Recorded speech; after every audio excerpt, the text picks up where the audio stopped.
In the early 1930s, a star emerged from humble beginnings, leaving an indelible mark on the film industry. Known for her ability to convey a haunting blend of elegance and emotional depth, she captivated audiences primarily through her unforgettable performance in Hitchcock's 1958 classic, where she seamlessly transitioned between two distinct identities. This role not only showcased her remarkable talent, but also highlights her versatility as an actress beyond that iconic film. Throughout her career, she took on a variety of roles, each reflecting her emotional range and artistic ambition. Her journey was not just about the glamorous life of a Hollywood actress. It was also filled with moments of resistance against industry norms and personal struggles to maintain her true self. From her early days, selling appliances with charm, to navigating the complex dynamics of fame and artistry, her legacy embodies growth, transformation, and the spirit of defying expectations. This exploration of her life delves into both her artistic achievements and the personal battles she faced along the way. Born Marilyn Pauline Novak on February 13, 1933, in Chicago, Illinois, Kim Novak grew up in a modest Czech-American family deeply rooted in hard work and principled values. Her father, Joseph Novak, had once taught history in Slovakia but had to adapt to new circumstances as a freight dispatcher when the family immigrated to the United States. This shift reflected the practical needs of the time. Her mother, Blanche, contributed significantly by working in a factory, performing labor-intensive tasks to support the family during the hardships of the Great Depression. This environment of struggle and resilience shaped Kim's character, fostering a profound respect for hard work and integrity. Growing up on the south side of Chicago, Novak often felt like an outsider, a sentiment exacerbated by her quiet and introspective nature. School was not a welcoming space for her, as she found the rigidity of the educational system stifling. Many of her teachers dismissed her artistic interests, labeling her as aloof or distracted, creating a strong distaste for conventional learning. These experiences influenced her desire for a life filled with creativity, freedom, and emotional authenticity. She often found solace in nature and art, embracing drawing and painting as outlets for her feelings and thoughts. This passion for artistic expression and a yearning for a life unmarred by societal constraints became guiding principles for her journey in both personal and professional realms.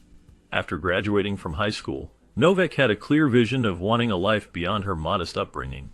She enrolled at the School of the Art Institute of Chicago, using 2 art scholarships to support her studies in visual arts.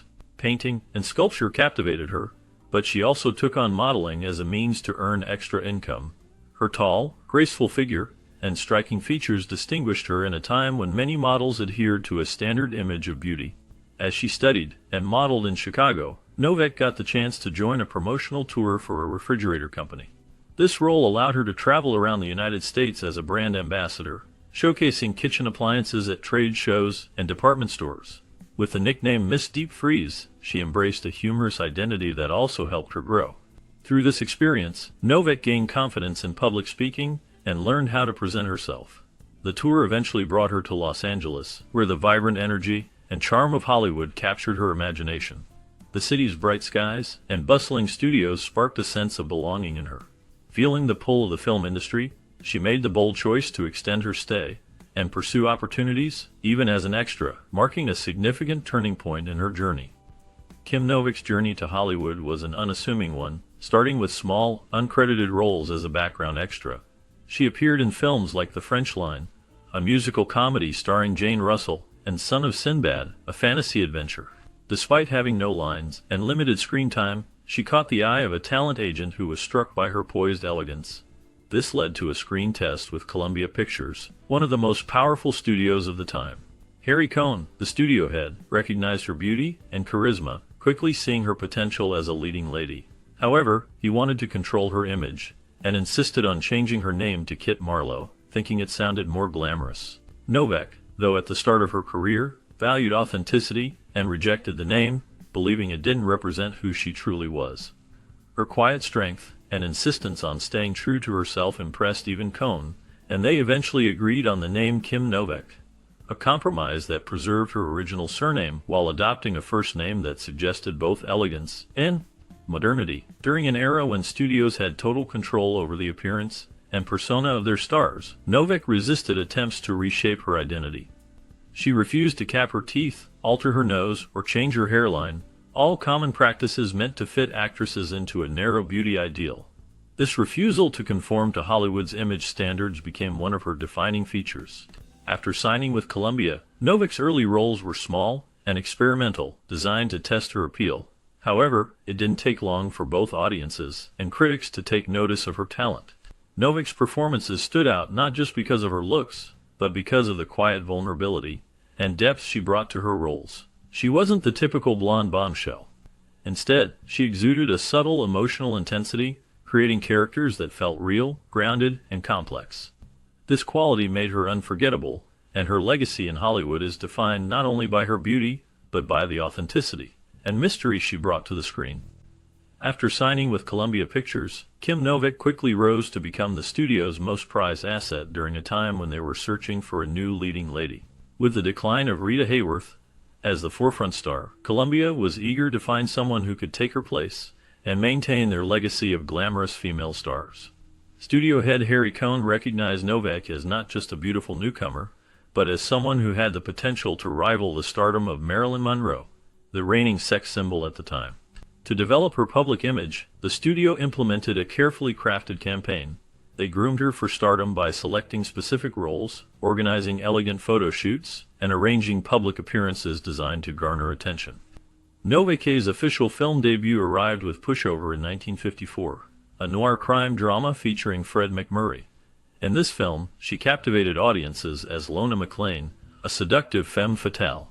Although she did not have formal training, her performance drew immediate acclaim, with critics noting her icy allure and natural screen presence. Shortly thereafter, she appeared in 50, a romantic comedy alongside Jack Lemmon and Judy Holliday, playing Janice, a flirtatious blonde. Though her role was minor, Novak's charm and comedic timing made a lasting impression, revealing her versatility as an actress. These early roles clearly signified that Kim Novak was well on her way to becoming a major star for Columbia Pictures. By 1955, Columbia was fully committed to turning Kim Novak into a top-tier leading actress. That year, she was cast in Five Against the House, a heist thriller about a group of college students who plot to rob a casino in Reno. Novak played the girlfriend of the group's leader, and while the film itself received mixed reviews and didn't make a major box office splash, her role marked a significant step forward in her career. She was given equal billing alongside Guy Madison, an established name at the time. More importantly, her performance revealed an increasing confidence on screen. She moved with greater assurance, delivered lines with improved timing and nuance, and brought warmth and emotional sincerity to a genre that often lacked depth for female characters. Columbia interpreted her growth as a sign that she could carry more substantial roles, and they continued building her career carefully, pairing her with respected co-stars, and placing her in films with strong scripts and experienced directors. Behind the scenes, Novak was beginning to feel the pressures of studio life. She was frequently asked to project a specific image in public, to wear certain clothes, say the right things in interviews, and avoid any behavior that might threaten her carefully constructed persona. Yet even in those early years, she resisted being boxed in. She wanted to be more than just a beautiful face, and she worked tirelessly to prove that she could act with emotional complexity and depth.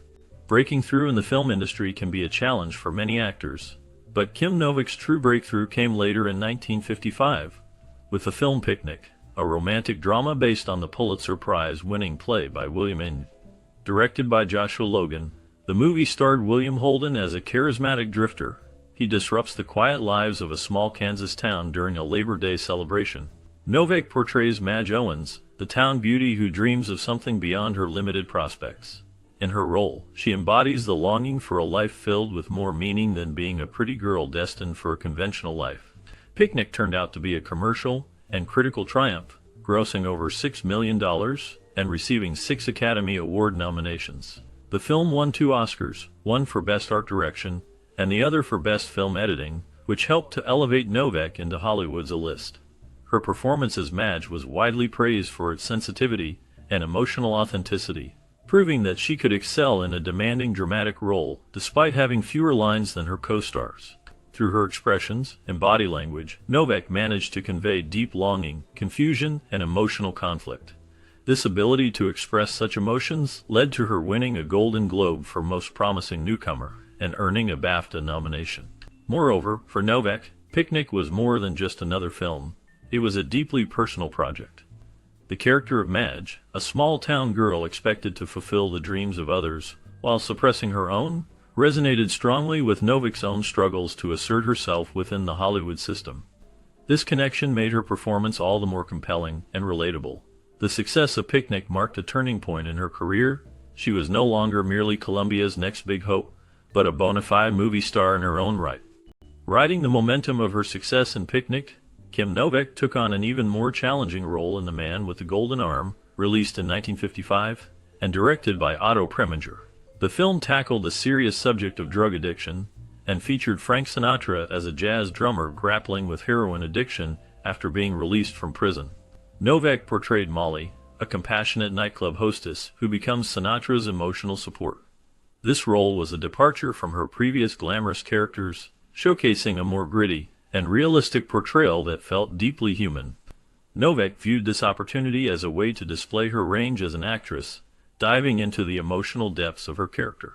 Collaborating with experienced actors like Sinatra and Eleanor Parker, Novak proved herself and received significant acclaim from critics who had previously underestimated her talent. The Man with the Golden Arm turned out to be both a commercial success and a critical hit, effectively transforming how the industry perceived Novak. No longer was she seen merely as a beautiful presence. She emerged as a serious actress capable of tackling complex emotional material. While the film garnered 3 Academy Award nominations, Novak did not receive one herself. Yet the period marked a pivotal moment in her career. She was transitioning from being seen as Columbia Pictures' creation to actively shaping her narrative within the industry. With newfound confidence, a clearer sense of identity, and a wider array of roles, Kim Novak was rapidly establishing herself as one of the most fascinating and respected actresses of the 1950s. By the mid-1950s, Kim Novak had firmly established herself as one of Columbia Pictures' brightest stars. Her ascent in Hollywood was rapid but earned, and 1957 marked a defining moment in her career with the release of Pal Joey. Based on the 1940 musical, the film starred Frank Sinatra as a cynical nightclub singer and womanizer navigating love and ambition in San Francisco. Novak played Linda English, a sweet but grounded chorus girl who gradually wins Joey's heart, while Rita Hayworth, Columbia's previous reigning queen, played the wealthy and sophisticated socialite Vera Simpson. Sharing the screen with both Sinatra and Hayworth was a high-stakes opportunity for Novak. It placed her between 2 legendary performers, both older and more experienced, and all eyes were on whether she could hold her own. Not only did she succeed, but many critics and fans felt she brought a refreshing sincerity and emotional depth to her role. Her portrayal of Linda was tender, layered, and full of quiet strength, contrasting beautifully with Hayworth's mature glamour and Sinatra's bravado. The film was a commercial success and further elevated Novak's profile, positioning her as a central figure in 1950s Hollywood. Pal Joey became emblematic of her peak period, a time when she was not only the face of Columbia Pictures, but also taken seriously by the public and the press. She was now a legitimate star in her own right, with a unique blend of glamour, introspection, and mystery that set her apart from her contemporaries. This acclaim would soon pave the way for the most complex and iconic role of her career, one that would define her legacy for decades to come. In 1958, Kim Novak found herself at the center of a significant moment in film history when she was cast in Alfred Hitchcock's Vertigo. The role originally belonged to Vera Miles, who had been the director's first choice and was under contract with him. However, Miles' unexpected pregnancy led to the search for a new lead. Hitchcock's decision to cast Novak was not his ideal scenario, yet he was willing to embrace change. At that time, Novak was Columbia Pictures' leading female star. Despite the initial reluctance of studio boss Harry Cohn, who thought the script was too complex and confusing, Novak saw something deeper in the story. She resonated with the emotional intricacies and the duality of her character's roles. Recognizing the film's significance, she negotiated a substantial pay increase, from $12.50 to $3,000 weekly, not only securing better compensation but also asserting her value and confidence.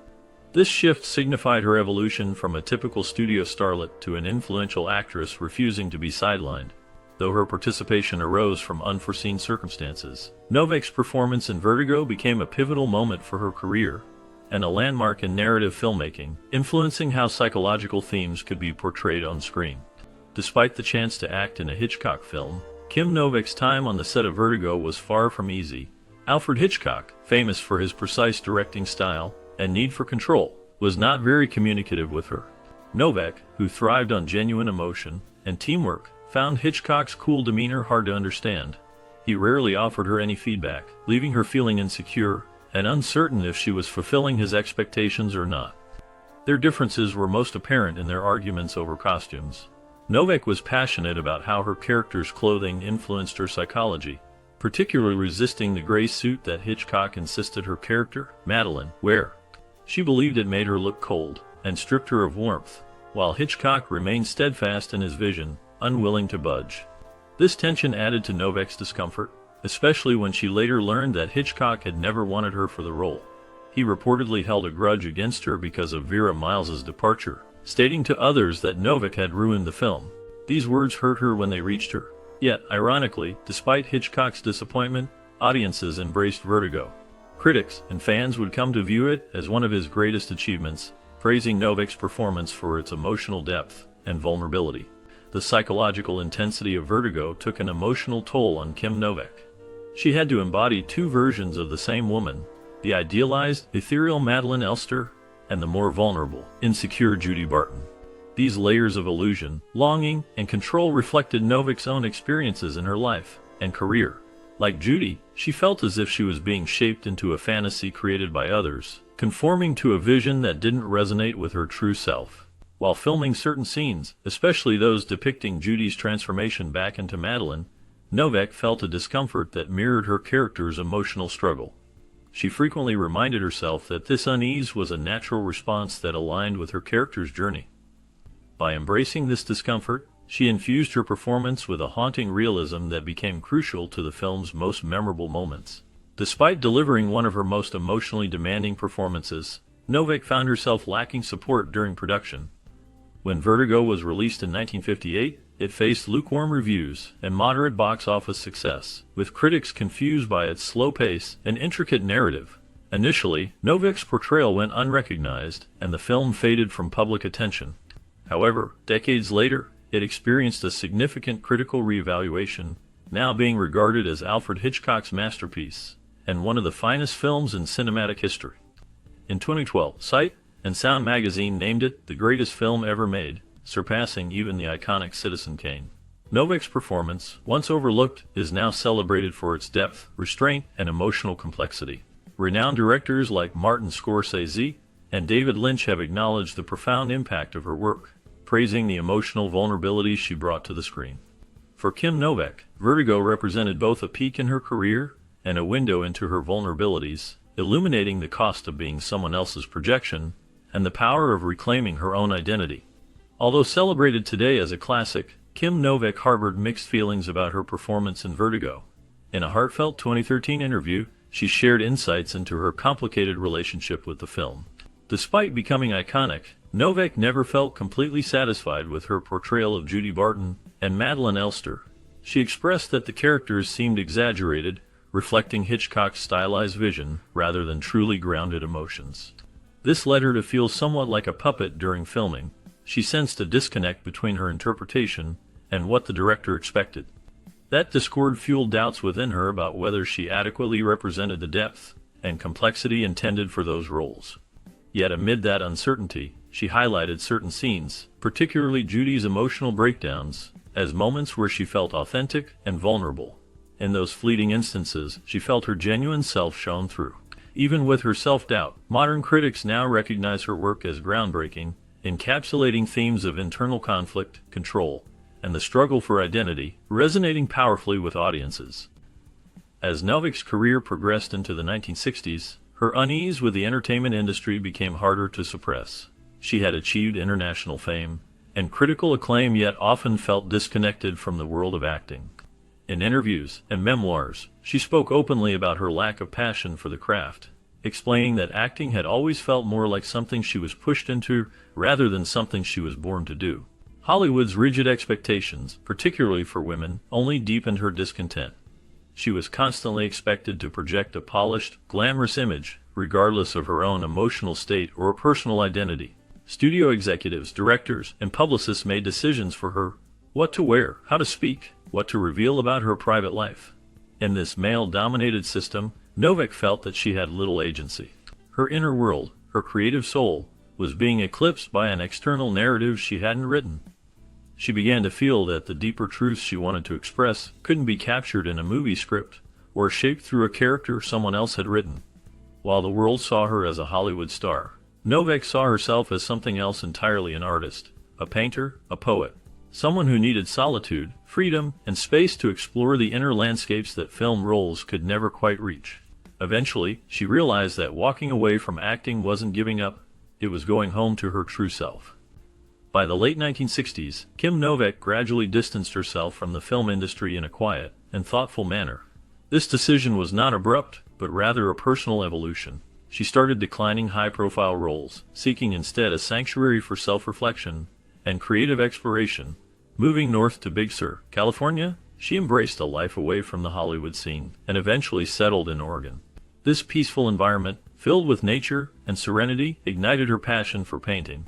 Novak began using brush and canvas to express feelings that had long been buried. Her artwork became a medium for exploring themes such as loneliness, memory, transformation, and inner strength, capturing emotional depth and complexity that surprised many who had once seen her merely as a film star. In addition to her visual art, she turned to poetry and songwriting, with her lyrics recorded by prominent artists. Through these creative outlets, she found a therapeutic way to deal with past pains and delve into her identity beyond the confines of fame. In her studio, she experienced a liberating freedom, expressing herself fully without the pressures of public scrutiny or the film industry's expectations. Painting emerged as her authentic voice, allowing her to portray her truth through color and emotion while bypassing the artificiality she felt in front of the camera. Throughout her later years, Kim Novak stepped back from the film industry, yet she made occasional returns, driven more by curiosity and personal challenges than any desire for a revival. In 1977, she took on a role in The White Buffalo, a Western adventure film featuring Charles Bronson. While her part was modest, it allowed her to delve into a genre she had not extensively explored. The next year, she joined the cast of Just a Gigolo, a stylized and melancholic drama set in post-World War I Berlin, alongside music legend David Bowie, who was also transitioning into acting. Although this film received mixed reviews, Novak's participation was remarkable, uniting a Hollywood icon from its golden age with one of rock's most intriguing figures. Despite these moments, she felt her heart was no longer in the film world. Throughout the 1980s and 1990s, various offers came her way, including cameo roles and biopics, but she turned them down, as each reminder of her past reaffirmed her choice to live life on her own terms. With the years passing, she embraced a life of quiet creativity instead of the fame she had known, often staying out of the public eye.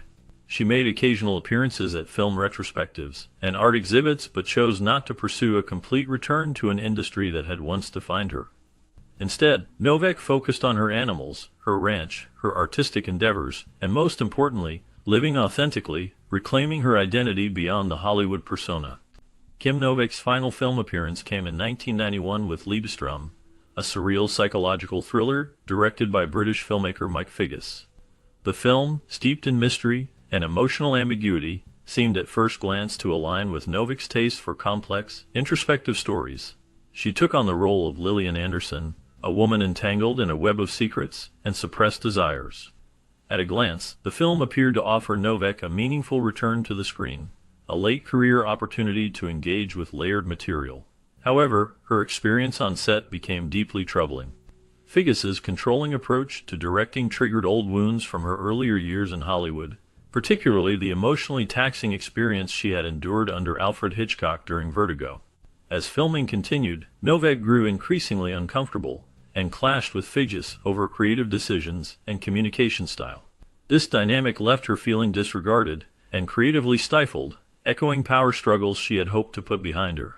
The tensions became so severe that Novak ultimately decided to retire from acting altogether following the film's release. Liebestrom marked her final contribution to cinema, a symbolic closing chapter on a career that had brought her both admiration and anguish. In this instance, her decision to walk away was entirely her own. There were no studio bosses, no contracts, no external pressures, only a quiet resolve to protect her emotional well-being and return to a life centered on creative freedom. Though she left the film industry behind, Kim Novak's creative spirit never faded. She redirected it into the world of visual and written art, a space where she could explore beauty, memory, and emotion without constraint. Over time, her talent as a painter and poet became impossible to ignore. Increasing recognition for her artwork followed, often featuring animals, dreamlike figures, abstract forms, and emotionally symbolic landscapes reflecting her inner life. In 2015, she received the Christian Award in recognition of her contributions to cinema.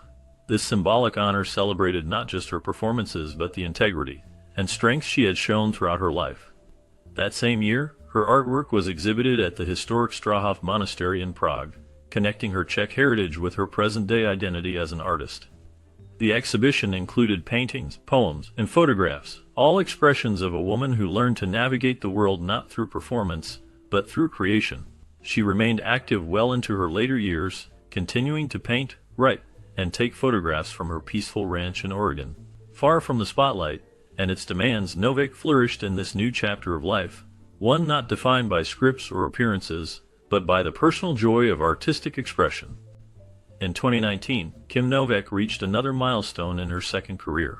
Her artwork was featured in a solo exhibition at the Butler Institute of American Art in Youngstown, Ohio, known as one of the oldest and most respected art museums in the United States. The exhibit, titled Kim Novak: An Iconic Vision, offered a rare look into the mind and heart of the former actress, showcasing a collection of deeply personal and emotive paintings. Visitors were struck not only by her technical skill, but also by the raw honesty embedded in each canvas. Her works explored themes of isolation, healing, identity, and transcendence, all painted in vivid colors and haunting forms that evoked both pain and peace. For many, the exhibit redefined how Novak was seen by the public. No longer just the enigmatic star of Vertigo, she was now celebrated as a fully realized artist who had found a second voice through painting. The success of the exhibition further solidified her legacy, not merely as a movie star from Hollywood's golden age, but as a woman who had courageously walked away from fame to embrace authenticity. Novak herself described the event as one of the most fulfilling honors of her life, not because it elevated her public image, but because it honored her truth, the one she had waited so long to share.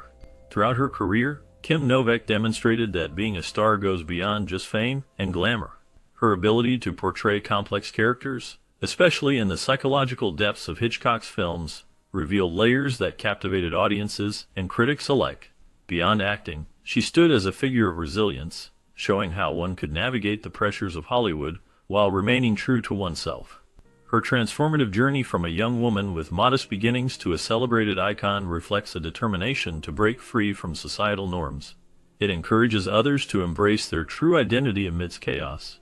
Her legacy serves as a reminder of the power of storytelling and the impact one individual can have on the canvas of cinematic history. By celebrating Kim Novak, we honor not just her performances but also her spirit of perseverance and authenticity. The narrative of her life resonates deeply, continuing to inspire future generations to follow their passions without compromise.